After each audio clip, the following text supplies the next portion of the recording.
온 땅이여 여호와께 노래하며 그의 구원을 날마다 선포할지어다. 그의 영광을 모든 민족 중에, 그의 기이한 행적을 만민 중에 선포할지어다. 하나님은 영이시니 예배하는 자가 영과 진리로 예배할지니라. 아멘.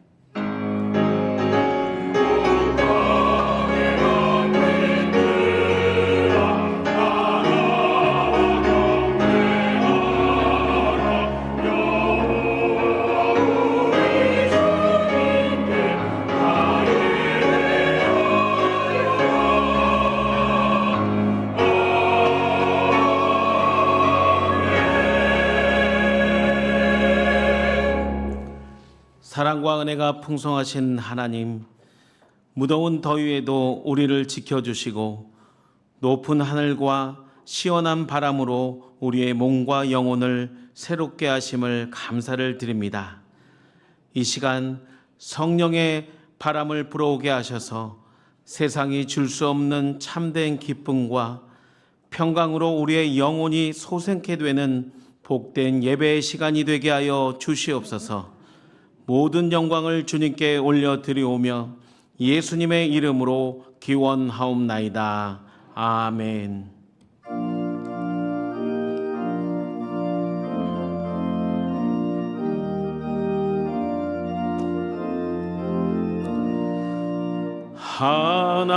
하나님의 크신 사랑 하늘에서 내리사 우리 마음에 항상 계셔 온전하게 하소서. 우리 주는 자비하사 사랑 무한하시니 두려워서 떠는 자를 구원하여 주소서. 걱정 근심 많은 자를 성령 감화하시며 복과 은혜 사랑받아 평안하게 하소서. 처음과 끝이 되신 주님 항상 인도하셔서 마귀 유혹하는 것을 속히 끊게 하소서. 전능하신 아버지여 주의 능력 주시고 우리 마음에 임하셔서 떠나가지 마소서. 주께 영광 항상 돌려 천사처럼 섬기며 주의 사랑 영원토록 찬송하게 하소서. 우리들이 거듭나서 흠이 없게 하시고 주의 크신 구원받아 온전하게 하소서. 영광에서 영광으로 천국까지 이르러 크신 사랑 감격하여 경배하게 하소서.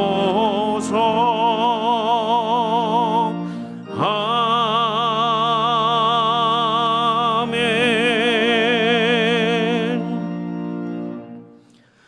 한 주간의 삶도 주 안에서 지켜주시고 우리를 보호하신 은혜를 기억하며 감사를 드립니다.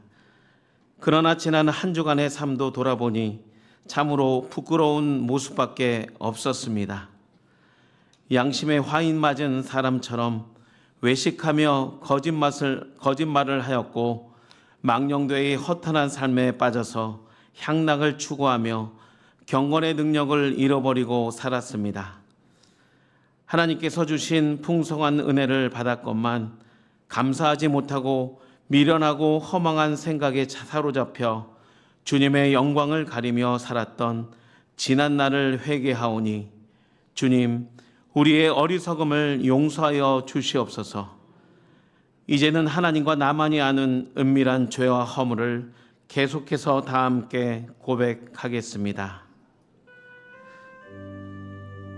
한 주간도 주님께서 지켜주시고 우리를 보호해 주셔서 감사를 드립니다. 그러나 지난 삶을 돌아보니 참으로 부끄러운 삶이 많았습니다. 하나님께서 주신 풍성한 은혜를 받았건만 감사하지 못하고 주님의 영광을 가리며 살았습니다. 주님, 우리의 죄를 용서하여 주시고 우리를 이 시간에 치유시켜 주시옵소서.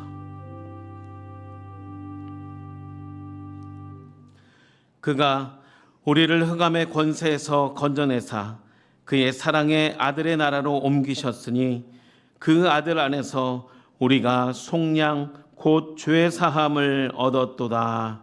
아멘.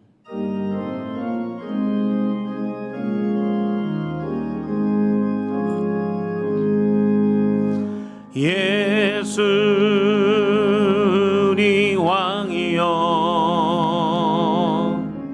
이곳에 오소서.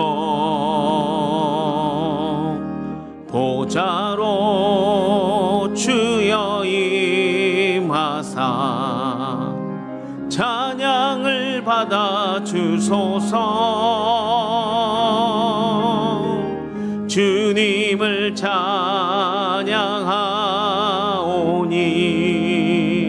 주님을 경배하오니 왕이신 예수여 오셔서 좌정하사 다스리소서.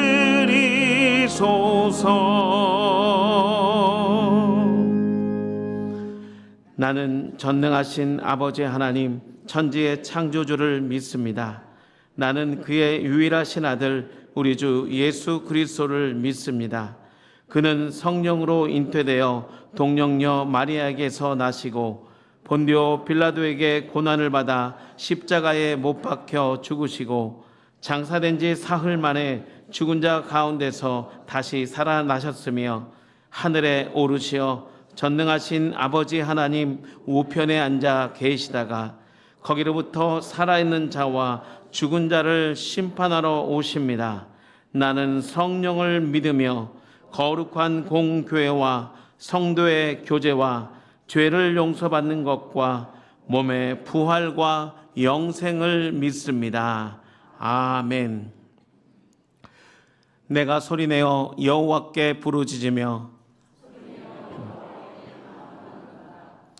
내가 내 원통함을 그의 앞에 토로하며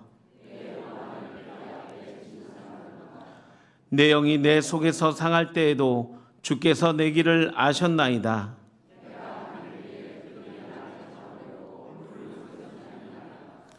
오른쪽을 살펴보소서. 나를 아는 이도 없고 나의 피난처도 없고.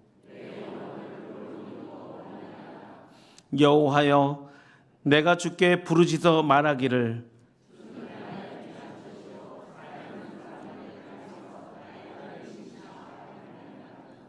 나의 부르짖음을 들으소서. 나는 심히 비천하니이다.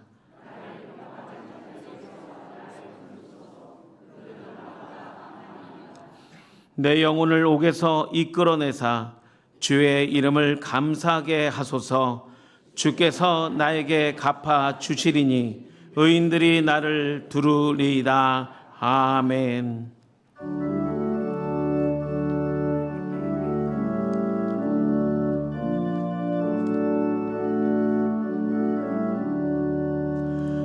내 모든 시험 무거운 짐을 주 예수 앞에 아뢰이면 근심에 쌓인 날 돌아보사 내 근심 모두 받으시네.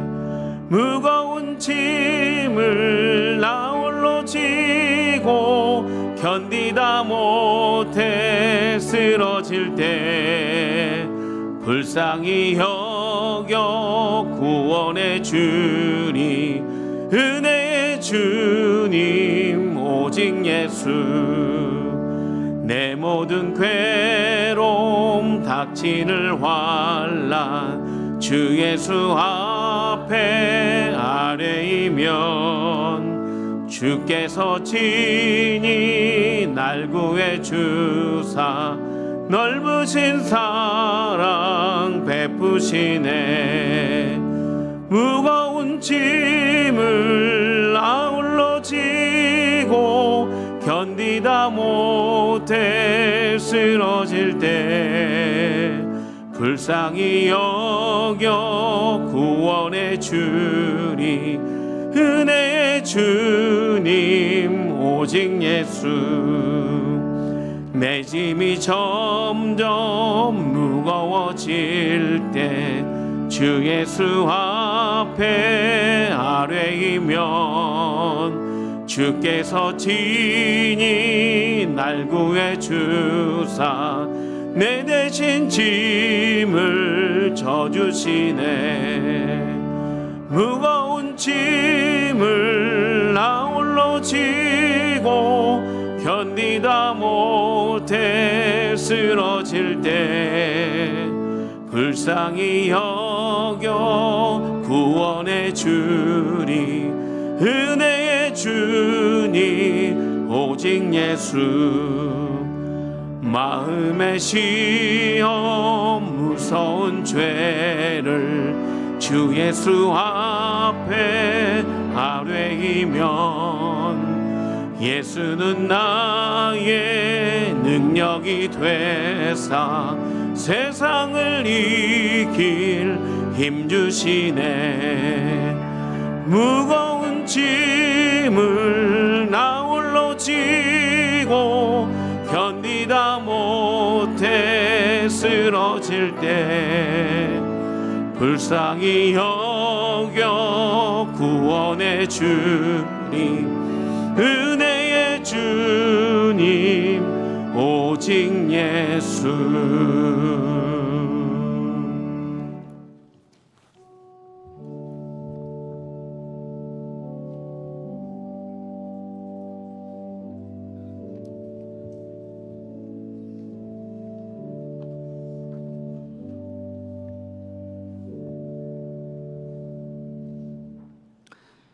우리의 삶을 주관하시고 푸른 초장과 쉴만한 물가로 인도하시는 하나님 아버지, 광야 같은 세상 가운데 마음의 눌림과 염려와 고통, 사소한 고민을 안고 살아가는 우리를 그와 같이 내버려 두지 않으시고 은혜로 보듬으시며 사랑으로 품어주시어 푸른 초장 쉴만한 물가로 인도하여 주심을 감사드립니다.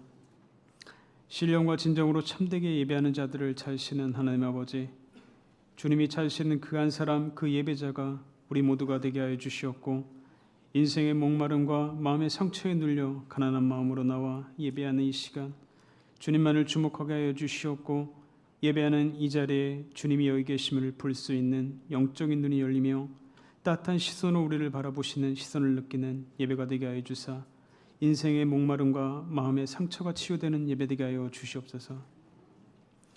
역사의 주관자여 통치자이신 하나님 아버지, 혼란한 정치 상황과 대내외적으로 어려운 경제 사정으로 위기 가운데 있는 이 나라를 지켜보아 주시사 이 어려운 시기를 위정자들과 국민 모두가 분열과 대립이 아닌 포용과 관용으로 하나 되어 잘 극복하게 나가게 하여 주시옵고 하나님의 정의와 공의가 바로 서는 나라, 정치와 경제가 안정되어 모든 국민이 안심하고 편하게 살 수 있는 나라 되게 하여 주시옵소서.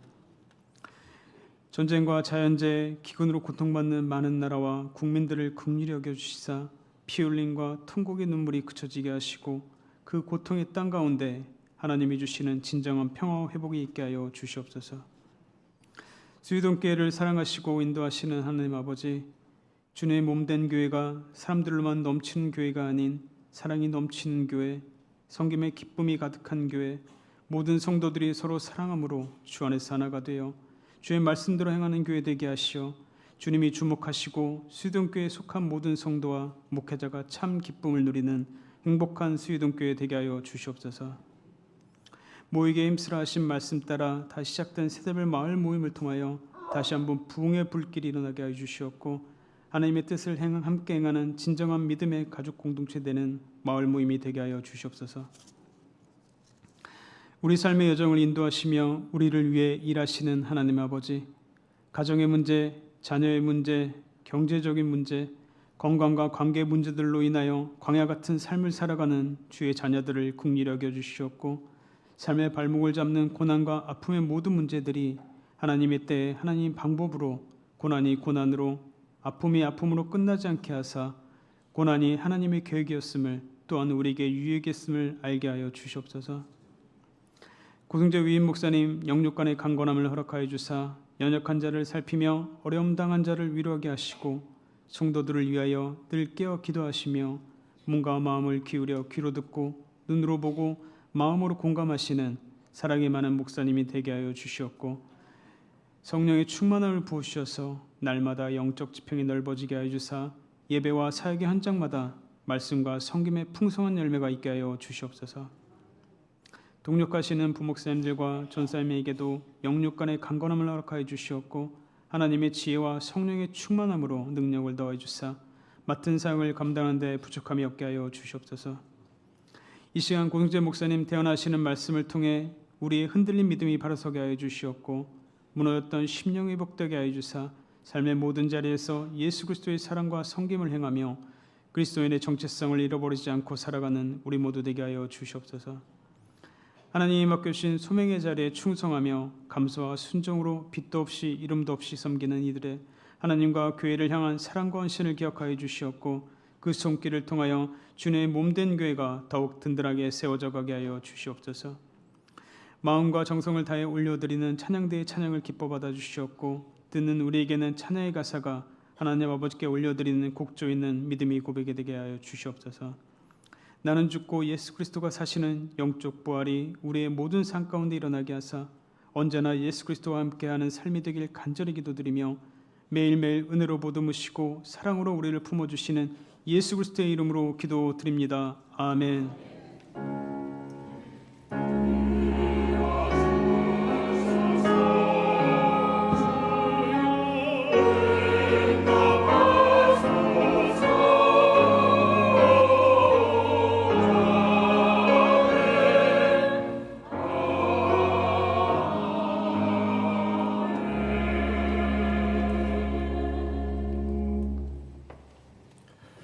오늘 하나님께서 우리에게 주시는 말씀은 사무엘상 22장 1절에서 2절까지의 말씀과 시편 142편 1절에서 7절까지의 말씀입니다. 허락하신 말씀 사무엘상 22장 1절에서 2절 말씀 교독하겠습니다. 그러므로 다윗이 그곳을 떠나 아둘람굴로 도망하매 그의 형제와 아버지의 온 집이 듣고 그리로 내려가서 그에게 이르렀고 환난 당한 모든 자와 빚진 모든 자와 마음이 원통한 자가 다 그에게로 모였고 그는 그들의 우두머리가 되었는데 그와 함께한 자가 400명 가량이었더라. 시편 142편 1절에서 7절까지의 말씀 교독하겠습니다. 다윗이 굴에 있을 때에 지은 마스길 곧 기도 내가 소리내어 여호와께 부르짖으며 소리내어 여호와께 간구하는도다. 내가 내 원통함을 그의 앞에 토로하며 내 우환을 그의 앞에 진술하는도다. 내 영이 내 속에서 상할 때에도 주께서 내 길을 아셨나이다. 내가 가는 길에 그들이 나를 잡으려고 올무를 숨겼나이다. 오른쪽을 살펴보소서. 나를 아는 이도 없고 나의 피난처도 없고 내 영혼을 돌보는 이도 없나이다. 여호와여 내가 주께 부르짖어 말하기를 주는 나의 피난처시요 살아있는 사람들의 땅에서 나의 분깃이시라 하였나이다. 나의 부르짖음을 들으소서. 나는 심히 비천하니이다. 나를 핍박하는 자들에게서 나를 건지소서. 그들은 나보다 강하니이다. 7절 말씀 합독하겠습니다. 내 영혼을 옥에서 이끌어내사 주의 이름을 감사하게 하소서. 주께서 나에게 갚아 주시리니 의인들이 나를 두루리이다. 아멘.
아멘.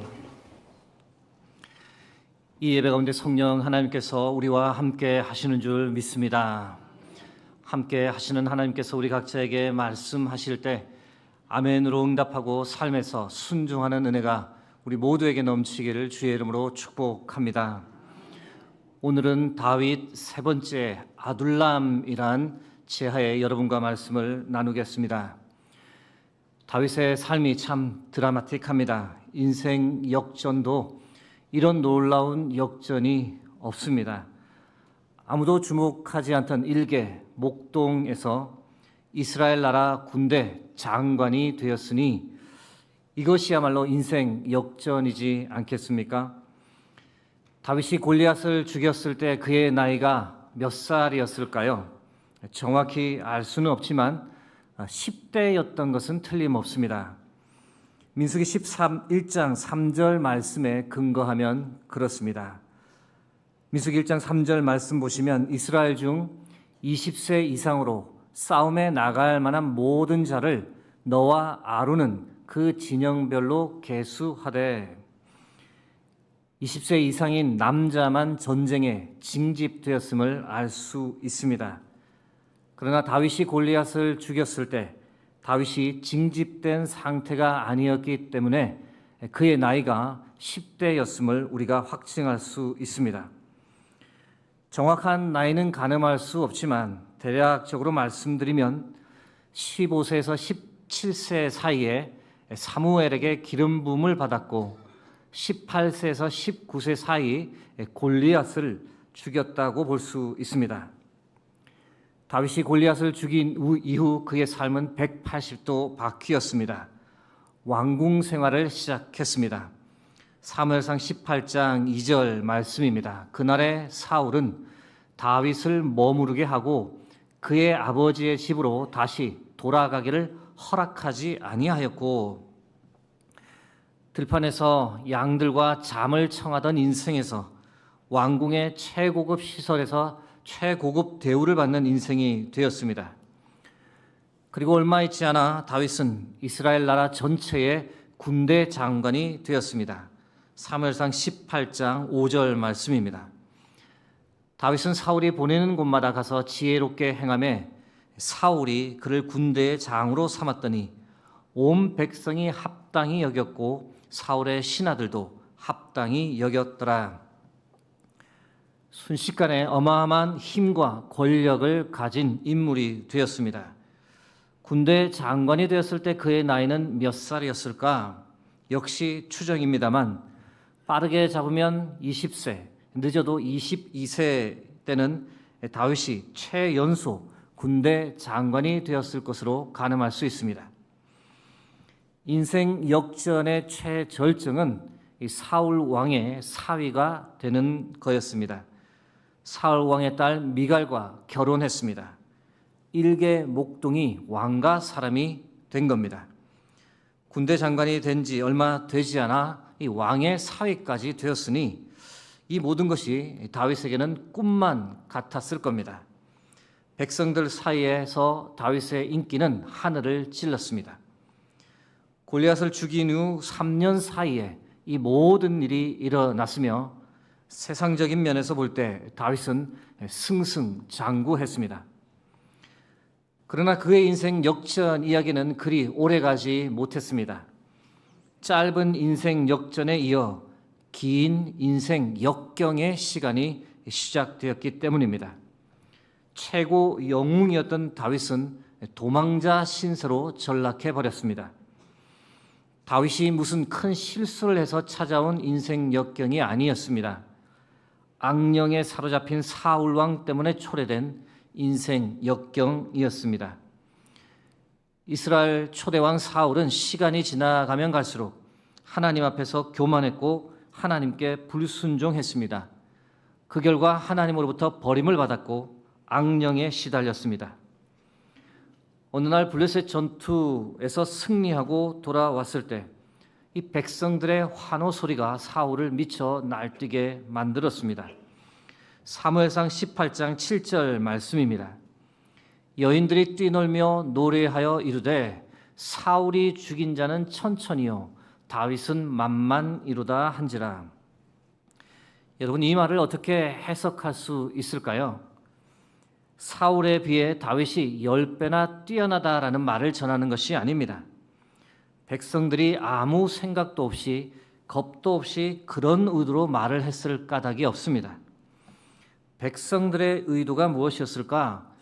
두 사람을 비교하고자 했던 것이 아니라 위대한 왕 사울 뒤에 위대한 장군 다윗이 있으니 천천히 무섭지 않고 만만히 두렵지 않다라는 의미에서 백성들이 외쳤던 말이었습니다. 문학적으로 보면 대조법으로 해석할 것이 아니라 평행법으로 이해해야 될 문장이었습니다. 그러나 사울은 마음이 삐뚤어져 있었던지라 백성들의 의도를 전혀 다르게 받아들였습니다. 심히 불쾌했으며 분노의 감정을 다스리지 못했습니다. 결국 어떤 지경까지 갔느냐? 다음 날 사울 왕은 질투와 악령에 사로잡힌 채 다윗에게 창을 날렸습니다. 다윗을 죽이고자 했던 거죠. 사무엘상 18장 10절에서 11절 말씀입니다. 그 이튿날 하나님께서 부르시는 악령이 사울에게 힘있게 내림에 그가 집안에서 정신없이 떠들어대므로 다윗이 평일과 같이 손으로 수금을 타는데 그때에 사울의 손에 창이 있는지라 그가 스스로 이르기를 내가 다윗을 벽에 박으리라 하고 사울이 그 창을 던졌으나 다윗이 그의 앞에서 2번 피하였더라. 다윗을 죽이려던 계획이 실패로 돌아가자 다음에 사울이 어떻게 했을까요? 군대 장관에서 일개 천부장으로 다윗을 강등해 버렸습니다. 사무엘상 18장 13절 말씀입니다. 그러므로 사울이 그를 자기 곁에서 떠나게 하고 그를 천부장으로 삼음에 그가 백성 앞에 출입하며 그럼에도 불구하고 이 일조차도 하나님은 모든 것을 다 선으로 바꾸셨습니다. 오히려 천부장으로 백성들과 더 가까이 지낼 수 있었고 다윗을 향한 백성들의 사랑은 더 커져만 갔습니다. 천부장이었지만 다윗의 인기는 이전보다 더 하늘을 찔렀습니다. 다윗을 천부장으로 강등한 것에 만족하지 못하고 사울 왕은 다시 다윗을 죽일 계략을 꾸몄습니다.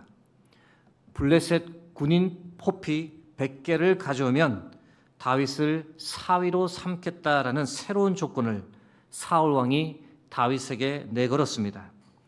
사울의 간교함이 엿보이는 대목입니다. 과거 다윗이 골리앗을 죽였을 때 다윗은 이미 사위가 될 수 있는 조건을 다 충족했습니다. 그런데 사울은 사위가 되기 위한 추가적인 조건을 내걸었던 겁니다.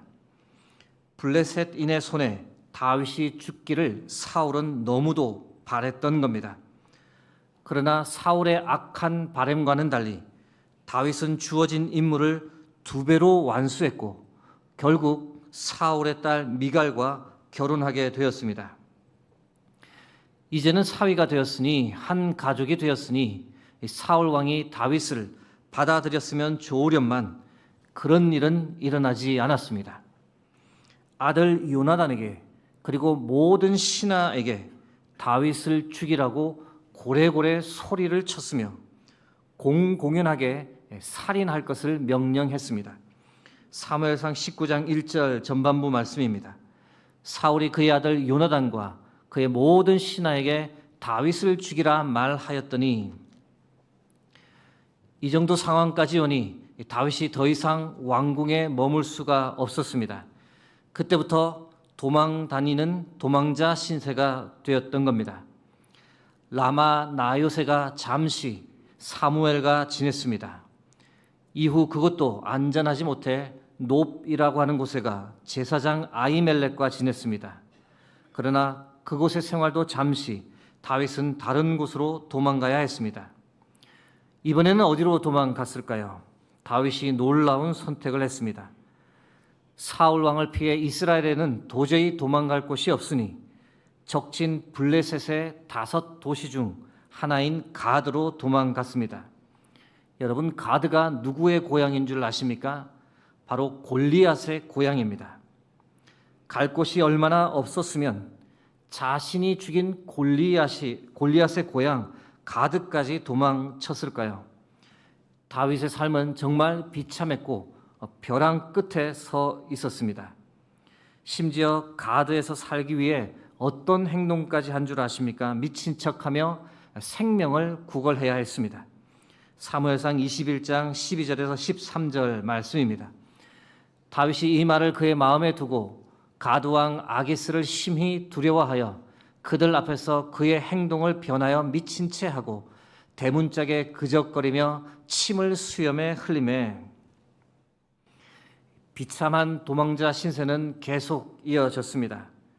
가드에도 더 이상 머물 수 없게 되자 다른 곳으로 이동해야 했는데 이번에는 어디로 갔을까? 바로 오늘 본문에 나오는 아둘람 굴이었습니다. 이전까지는 도시나 마을로 그래도 사람들이 사는 곳으로 다녔는데 그나마도 여의치 않았던 겁니다. 사울 왕에게 위치가 너무 쉽게 노출되다 보니 이제는 사람이 살지 않는 곳을 선택할 수밖에 없었습니다. 그곳이 바로 아둘람 굴이었습니다. 아둘람은 석회암을 기반으로 하는 작은 구릉지대를 형성합니다. 약 140m의 높이의 언덕 위에 있으며 그곳에는 많은 동굴이 있습니다. 입구가 아주 좁은 굴도 있고 입구가 상당히 넓은 굴도 여러 개 있습니다. 굴 안이 생각보다 의외로 넓은 굴들이 많습니다. 한 굴에서 400명이 다 같이 지냈다기보다 아둘람 굴 여러 곳에 흩어져서 400명이 지냈을 가능성이 더 큽니다. 아둘람에서 다윗이 얼마나 이 인생 무상, 인생의 허망함을 느꼈을지 한번 생각해 봅니다. 사진을 하나 보여드립니다. 아둘람 구릉지대에 올라서 아래를 내려다 보시면 엘라 골짜기 평지를 볼 수 있습니다. 아래 보이는 평지가 바로 다윗이 골리앗을 물맷돌로 넘어뜨렸던 곳입니다. 정말 인생 아이러니합니다. 3년 전 다윗은 골리앗을 그곳에서 쓰러뜨리며 일약 나라의 최고 영웅이 되었습니다. 승승장구하며 군대 장관, 왕의 사위까지 되었습니다. 그런데 지금은 도망자 신세로 아무도 살지 않는 굴에 몸을 숨긴 채 살아갑니다. 여러분, 다윗이 아둘람 구릉에서 엘라 골짜기 평지를 볼 때마다 과연 무슨 생각을 했을까? 인생 참 이해할 수 없다. 인생 나락으로 떨어지는 것 정말 순식간이다. 하나님은 도대체 나에게 왜 이러시는 것일까? 아마 이런 질문과 생각을 했을 것 같습니다. 아둘람 굴에 머물렀던 시기에 관해 성경은 단 2구절밖에 기록해 두지 않았습니다. 그럼에도 불구하고 아둘람 굴은 오늘을 사는 우리에게 깊은 신앙의 영적 교훈을 가르쳐 줍니다. 어떤 영적 교훈을 우리에게 가르쳐 주고 있을까요? 오늘은 아둘람 굴이 오늘 사는 우리에게 주는 신앙의 영적 교훈 몇 가지를 여러분과 나누고자 합니다. 아둘람 굴이 우리에게 주는 영적 교훈 첫 번째는 하나님은 결코 하나님의 사람을 홀로 버려두지 않으신다는 겁니다. 다윗이 도망자의 삶을 살기 시작했을 때 그는 홀로였으며 외로웠습니다. 사무엘상 21장 1절 말씀입니다. 다윗이 노베 가서 제사장 아히멜렉에게 이르니 아히멜렉이 떨며 다윗을 영접하여 그에게 이르되 어찌하여 내가 홀로 있고 함께 하는 자가 아무도 없느냐 하니. 그러나 시간이 지나며 하나님은 홀로였던 다윗에게 많은 사람을 붙여주셨습니다. 사무엘상 22장 1절에서 2절 오늘 본문 말씀 다시 한번 합독하겠습니다. 그러므로 다윗이 그곳을 떠나 아둘람 굴로 도망하매 그의 형제와 아버지의 온 집이 듣고 그리로 내려가서 그에게 이르렀고 환난당한 모든 자와 빚진 모든 자와 마음이 원통한 자가 다 그에게로 모였고 그는 그들의 우두머리가 되었는데 그와 함께한 자가 400명 가량이었더라. 아멘. 가족 친족들이 다윗에게 왔다는 것은 충분히 이해가 됩니다. 다윗 때문에 가족들 역시 생명의 위협을 느꼈고 피신할 수밖에 없어 이 다윗이 숨어있던 아둘람 굴을 선택했던 것, 그들에게는 피할 수 없는 선택이었습니다. 그런데 다윗과 아무런 관계가 없는 사람들이 아둘람 굴로 모여들었습니다. 환난 당한 자, 빚진 자, 마음이 원통한 자들이 아둘람 굴로 모였고 그 규모가 400명에 달했습니다. 여러분, 이들이 왜 다윗에게 왔을까요? 다윗에게 가면 살 수 있겠다라는 희망을 가졌기 때문입니다. 다윗도 우리처럼 억울한 일을 당했으니 다윗은 우리의 처지를 이해해주고 공감해주겠지. 다윗에게 가면 그래도 마음의 위안을 받고 살 희망을 가질 수 있겠지. 이런 생각을 가졌기 때문에 사람들이 아둘람 굴로 모였던 겁니다. 사랑하는 성도 여러분, 동굴은 결코 거주하기 편한 곳이 아닙니다.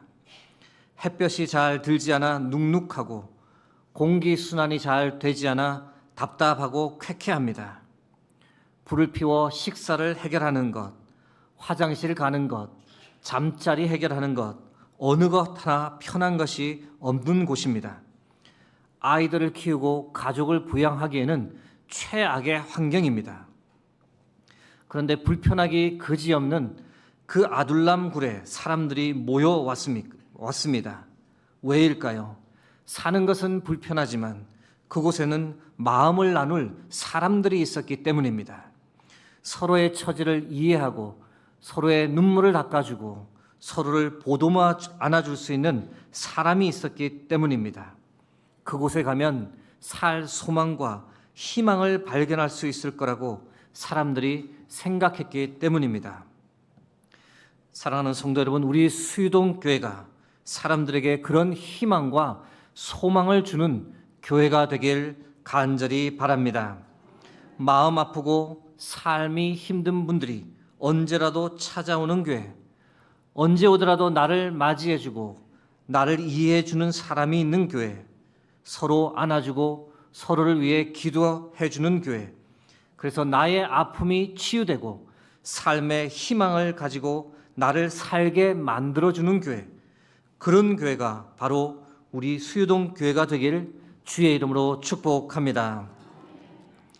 아둘람 굴이 우리에게 주는 영적 교훈 두 번째는 하나님께서는 이 최악의 상황에서 최고의 동역자를 만나게 하신다는 겁니다.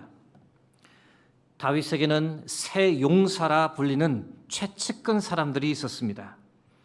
그 세 사람은 다윗을 자신의 목숨보다 더 사랑하며 다윗을 보호했습니다. 어느 날 다윗이 자신의 고향 베들레헴을 생각하며 베들레헴 성문 곁 우물물을 마시고 싶다는 말을 던졌습니다. 그러나 당시 베들레헴 우물물을 떠오는 것은 결코 쉬운 일이 아니었습니다. 블레셋이 베들레헴을 정복하고 있었기 때문입니다.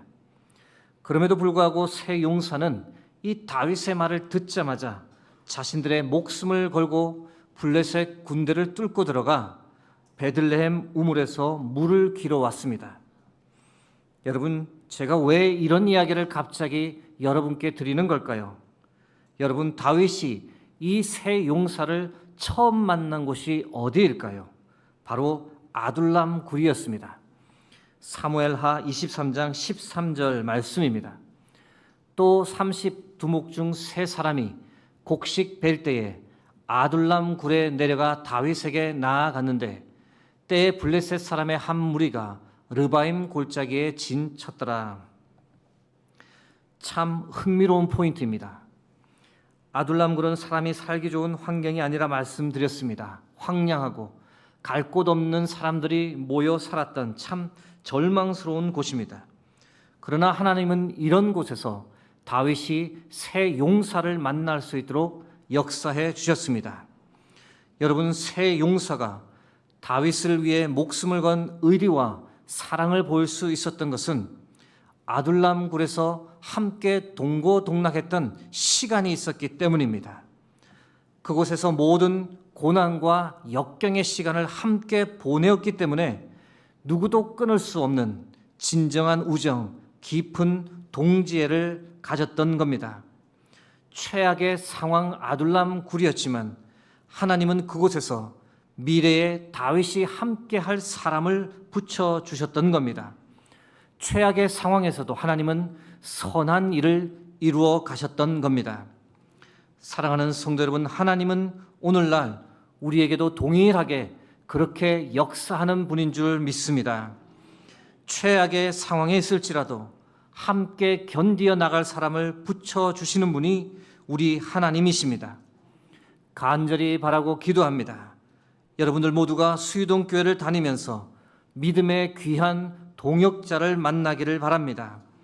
평생을 함께할 수 있는 기도의 동역자, 평생 함께할 수 있는 봉사와 섬김의 동역자, 함께 고난을 나누고 삶을 나누고 말씀을 나누며 함께 믿음의 성장을 이루어가는 믿음의 동역자들을 여러분 모두가 다 만나실 수 있길 주의 이름으로 축복합니다. 아둘람굴이 우리에게 주는 영적 교훈 세 번째는 하나님은 절망 중에서 하나님을 바라보게 하신다는 겁니다.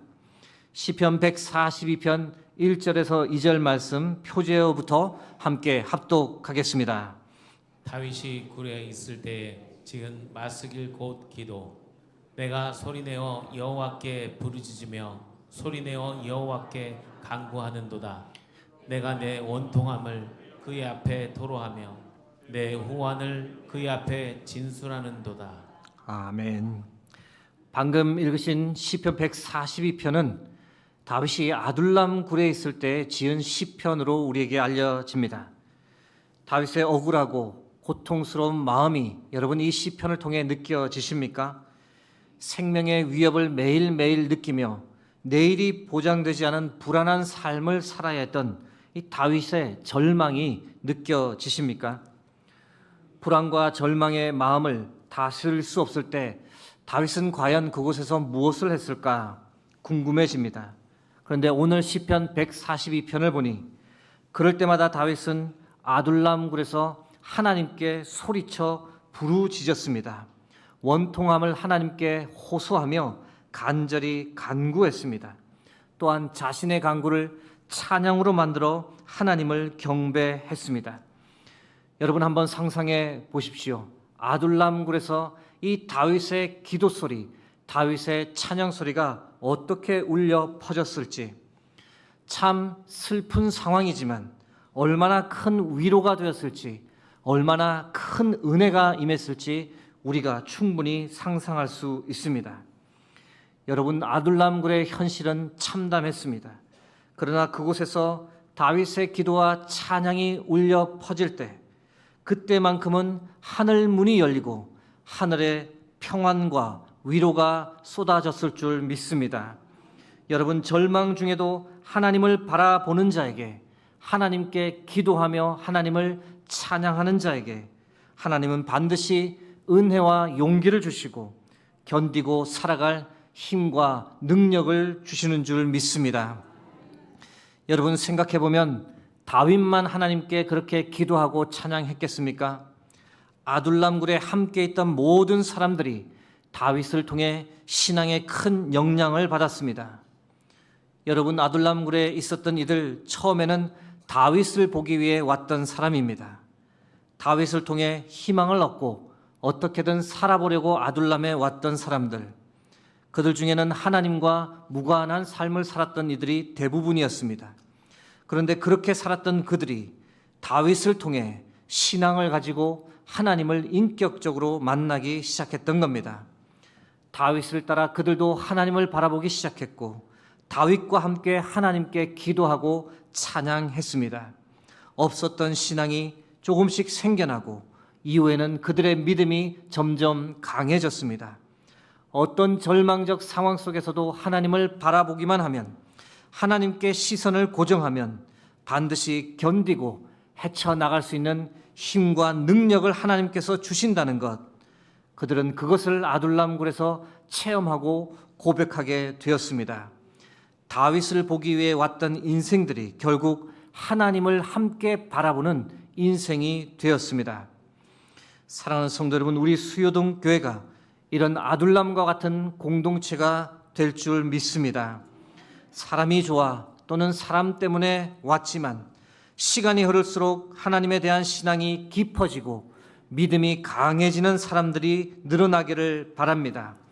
다윗처럼 어떤 절망, 어떤 역경 속에서도 오직 하나님만을 바라보고 하나님께 기도하고 찬양 드리는 삶을 살아가며 그래서 하늘의 평안과 위로를 받아 누리고 치유와 회복을 경험하며 살아가는 그런 하나님의 백성으로 가득한 수유동교회가 될 줄 믿습니다. 이제 말씀을 맺고자 합니다. 사랑하는 성도 여러분, 혹시 여러분 중 지금 현재 참 힘겨운 시간을 보내고 있는 분이 계십니까? 다윗이 아둘람굴에 홀로 있었던 것처럼 외롭고 인생이 참 고단한 분들이 계십니까? 여러분, 낙담하지 마시고 절망하지 마시고 오직 하나님만 바라보시기 바랍니다. 하나님께 간구하고 하나님께 찬양하며 나가기 소망합니다. 그러면 반드시 하나님께서 여러분의 인생 가운데 나타나 주시고 믿음의 사람을 붙여주시고 다시 일어설 수 있는 힘과 용기를 주실 줄 믿습니다. 이 믿음으로 우리 함께 찬양하고 기도하며 하나님 앞에 나가겠습니다. 모든 상황 속에서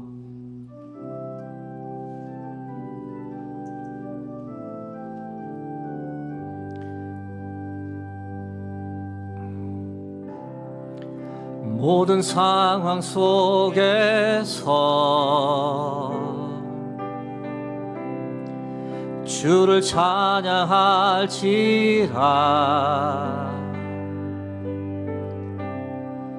주는 너의 큰 상급, 큰 도움이시라.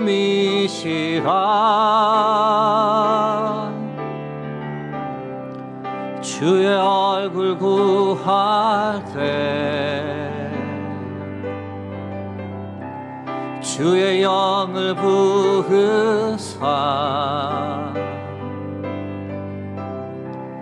크신 사랑 안에서 주를 보게 하소서. 내 영혼이 확정되고 내 영혼이 확정되고 확정되어 싸우니 믿음의 눈 들어 주를 바라봅니다. 내 영혼이 확정되고 확정되어 싸우니 믿음의 눈 들어 주를 바라봅니다. 내 영혼이 확정되고 내 영혼이 확정되고 확정되어 싸우니 믿음의 눈 들어 주를 바라봅니다. 내 영혼이 확정되고 확정되어 싸우니 믿음의 눈 들어 주를 다시 한번 고백하겠습니다. 믿음의 눈 들어 내 영혼이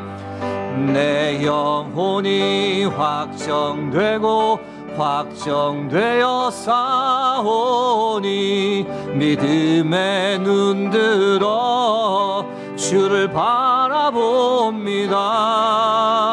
내 영혼이 확정되고 확정되어 싸우니 믿음의 눈 들어 주를 바라봅니다.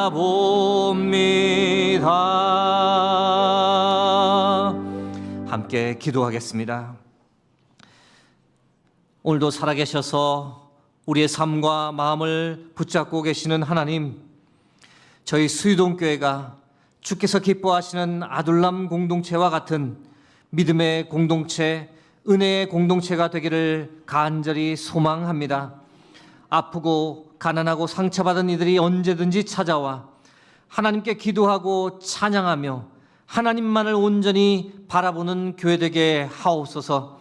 그래서 이곳에서 회복과 치유의 역사가 일어나며 온전히 하나님께 영광 돌리는 놀라운 일들이 하나님 풍성하게 일어나게 하옵소서. 모든 영광을 주께 드리며 우리의 길이요 진리요 생명이신 예수 그리스도의 이름으로 기도드립니다. 아멘.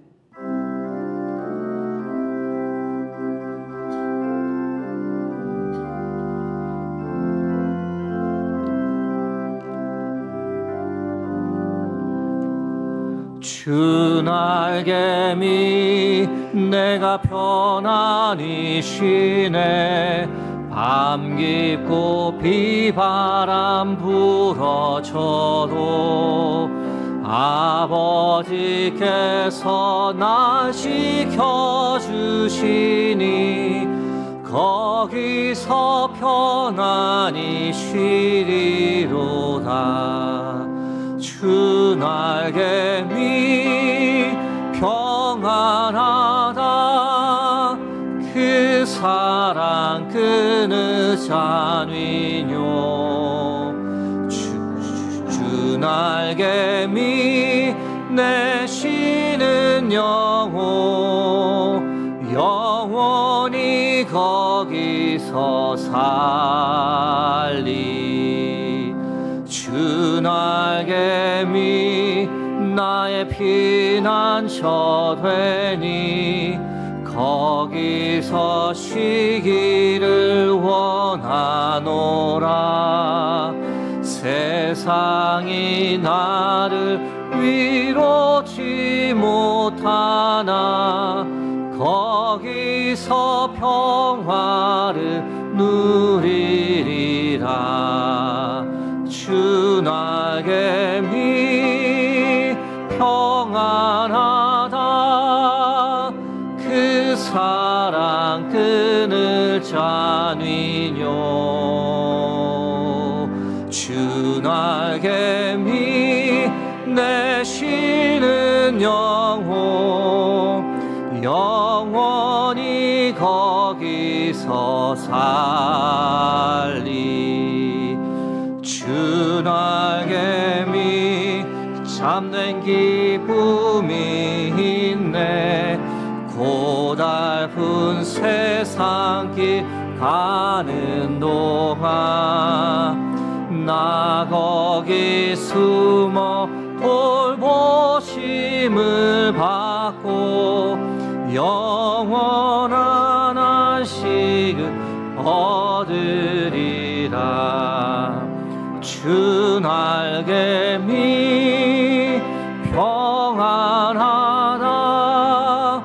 그 사랑 끊을지 않으뇨. 주 날개미 내 쉬는 영혼 영원히 거기서 살리.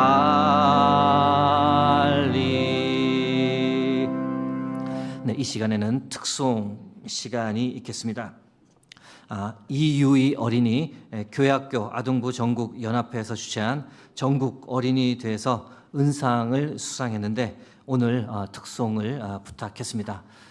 귀하신 몸 3부 예배밖에는 올 수 없답니다. 그래서 3부 예배에서만 여러분들 특송 들을 수 있겠습니다. 주님의 이름으로 저 장미꽃 위에 있을 우리에게 함께 나눠주겠습니다.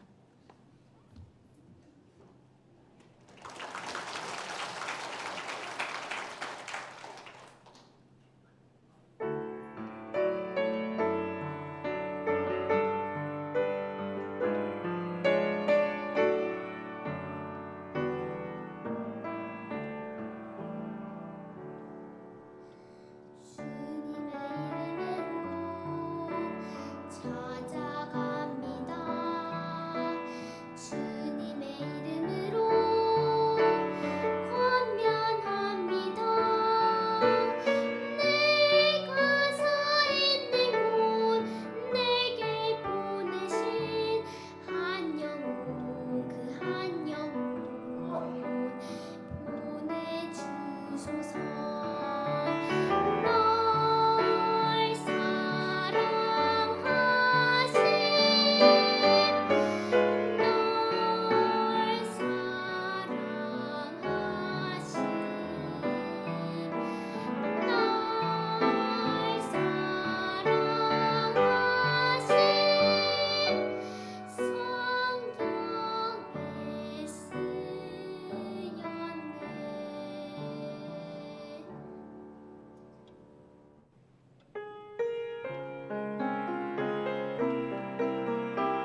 다 함께 일어나셔서 하나님께 봉헌 드리겠습니다.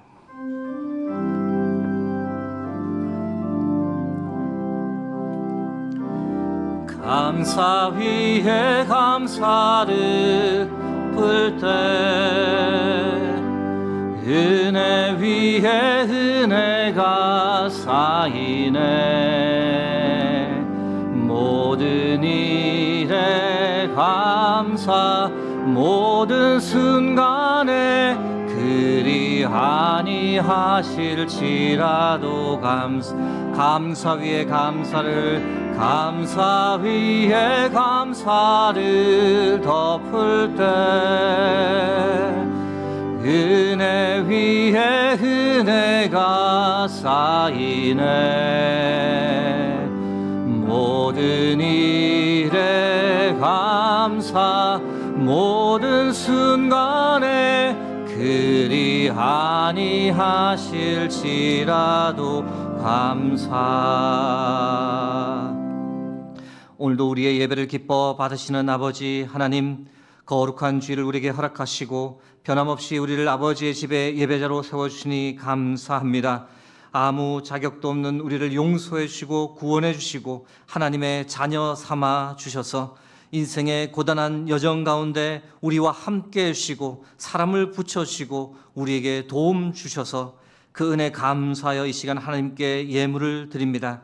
나의 모든 것은 다 하나님의 것입니다라는 고백과 함께 우리의 마음도 주께 드리오니 저희들의 정성을 기쁘게 받아 주옵소서. 하나님, 어려운 형편 중에서도 처음 익은 열매를 아낌없이 하나님께 드립니다. 각자의 처지에 따라 힘을 다해 정성껏 드립니다. 드린 가정 그 손길에 주께서 복 위에 복을, 은혜 위에 은혜를 더하여 주옵소서. 그래서 이 세상에서 물질로 인해 시험 들거나 고통받지 않도록, 요동하지 않도록 형통한 삶으로 이끌어 주옵소서. 하나님, 이제 세상을 향해 나가 한 주간 이 땅을 살아가고자 합니다. 전능하신 하나님 우리와 함께 하시니 우리는 반드시 승리할 줄로 믿습니다. 주께서 안아주시고 힘주시니 반드시 이길 줄로 믿습니다. 새로운 한 주간 우리의 삶이 거룩한 예배되게 하옵소서. 우리의 힘이 되시며 우리의 반석, 우리의 산성이신 예수 그리스도의 이름으로 기도드립니다. 아멘.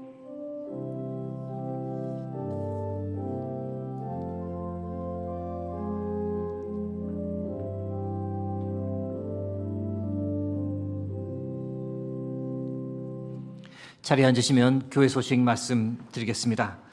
119 총동원 주일 관련 소식입니다. 다음 주일 예배 중에 전도 대상자, 장기 결석자를 작정하고자 합니다. 함께 기도로 동참해 주시길 부탁드립니다. 10월 26일 주일에는 전도 대상자, 장기 결석자에게 초대장을 전달할 수 있도록 교회에서 초대장을 만들어 드리겠습니다. 11월 3일에서 11월 7일까지 특별 새벽 기도회가 총동원 주일 한 주 앞두고 있을 예정입니다. 11월 9일을 위해서 함께 기도하는 마음으로 동참해 주시길 부탁드립니다. 오늘 오후 찬양 예배는 5060 교구 헌신 예배로 드리겠습니다. 다음 주일 오후 찬양 예배는 사남녀 선교회 헌신 예배로 드리겠습니다. 3040 교구 가을 대신방이 진행 중입니다. 각 마을 섬김을 통해 신청해 주시면 되겠습니다. 기쁨 마을, 은혜 마을, 소망 마을, 믿음 마을, 사랑 마을 순서로 진행고자 합니다. 기타 소식은 주보와 홈페이지를 참고하시면 되겠습니다. 이제 다 함께 일어나셔서 파송 찬양을 하나님께 함께 드리겠습니다.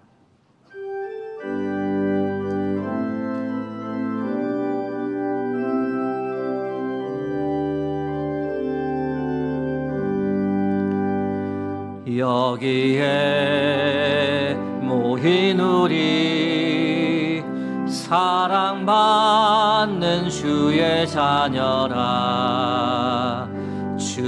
주께서 뜻하신 바 우리 통해 펼치신다. 고통과 슬픔 중에 더욱 주님 의지하오니 어려움 이겨내고 주님 더욱 찬양하라. 이 믿음 더욱 굳세라. 이 믿음 더욱 굳세라. 주가 지켜주신다.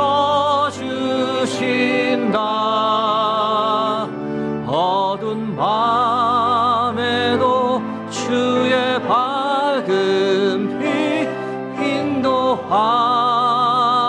주신다.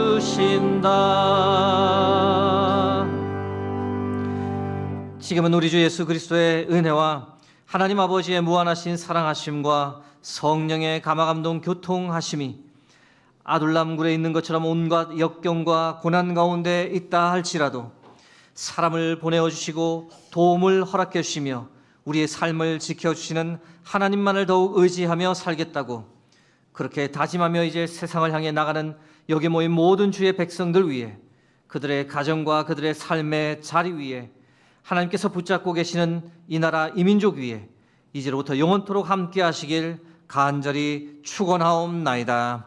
아멘. 성령